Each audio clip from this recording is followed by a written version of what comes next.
एक बार स्क्रीन पर आए और उसके बाद कांग्रेस की अंडर सीट्स हैं और वो तो बेचारे समर्थक हैं। नहीं तो गौरव भाटिया जी, कांग्रेस की उस अंडा सीट को 10 करने में आरोप बीजेपी आम आदमी पार्टी लगा रही है कि आप पुरजोर मेहनत कर रहे हैं।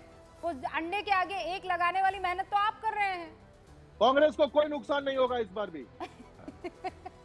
मैं अगर जवाब देना, मैं किसी के बीच में बोलता, ये खुद के जोक पर खुद ही हंसते हैं। रूबिका जी, सब प्रॉब्लम क्या है, आपने इनको बोला निबल लिखो हाथी पर, हाथी पर आता नहीं तो क्या लिख रहे, इनको हाथी पे कुछ समझता नहीं तो क्या लिख रहे, मेरे पास हाथी है, हाथी मेरे घर के पास रहता है, घर में मेरे 2 खिड़की है, एक दीवार है, सोने की कमोड है, 1 करोड़ के हमारे कर्टन है, क्योंकि हाथी पर तो पढ़ाई की नहीं। सवाल आप क्या पूछ रहे, लिख के किस चीज के ऊपर है, जो सवाल पूछा उसका जवाब दीजिए।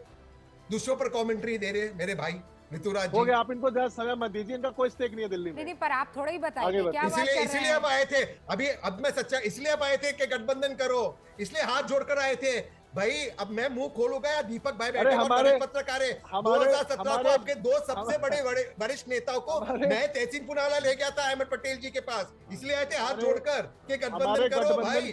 प्लीज यहाँ मुंह मत खोलाओ, जितने आपके दिन आप में ने, तब से मैं अन्ना हजारे जी और अरविंद केजरीवाल जी को जानता हूँ। Please I request you sir, request you, मत कीजिए, मत खोलो आइए मेरा मुंह। आप अभी नए नए हो, आपको टिकट भी नहीं दी पार्टी ने। मतलब मैं तो अभी तक इस बात को ही हलक से नीचे नहीं।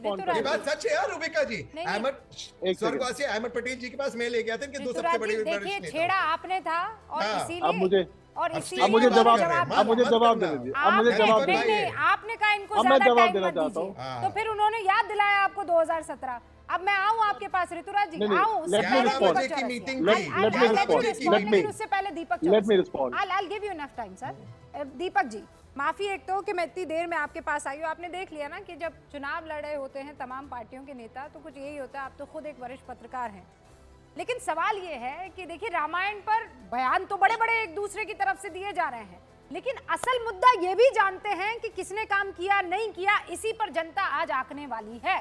आपको भी ये लग रहा है, या फिर वो जो आरोप लग रहे हैं कि ये मैनिफेस्टो रिलीज होकर जो फ्रीबीज बांटी जा रही है, इस बार कंपटीशन उस चीज को लेकर? मेरे ख्याल से अरविंद केजरीवाल एक काउंटर नैरेटिव बनाना चाहते हैं। और रूबिका, आपने अपने प्रोग्राम के शुरू में जो 3 मुद्दे उठाए कि ये रामायण पर महाभारत क्यों हो रही है, उसमें एक मुद्दा तुष्टीकरण का भी है।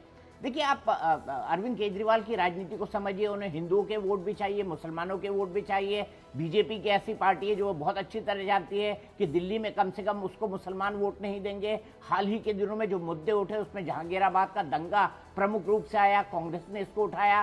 साथ ही साथ हाल ही के दिनों में हमने देखा कि चुनाव से पहले हिंदुओं की तरफ एक बड़ा झुकाव अरविंद केजरीवाल का देखने को मिला।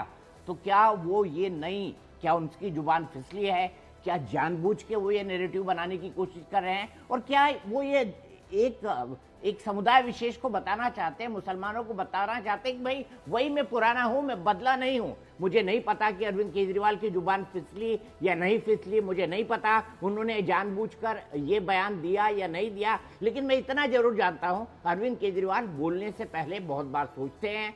उनको पता होता है कि किस शब्द का क्या महत्व है, बहुत दूर तक वार करना जानते हैं और काउंटर नैरेटिव बहुत अच्छा बनाते हैं। बीजेपी ने इस मुद्दे को उठाया है क्योंकि भारतीय जनता पार्टी की पहचान ही भगवान श्री राम के मंदिर से जुड़ी हुई और ये आंदोलन कई दशकों पुराना है। तो मैं यहाँ पर कहना चाहूंगा, मैं यहाँ पर थोड़ा सा अलग ढंग से सोचते हुए ये बताना चाहूंगा कि काम, वादे, फ्री बीज, ये सब कुछ तो हो गया है, लेकिन यहाँ पर अभी एक बड़ा वोट बैंक है 13% का, जिसको कांग्रेस कहीं ले ना जाए, इसका डर भी आम आदमी पार्टी को सता रहा है। क्या ये बयान उसलिए निकल कर आया है?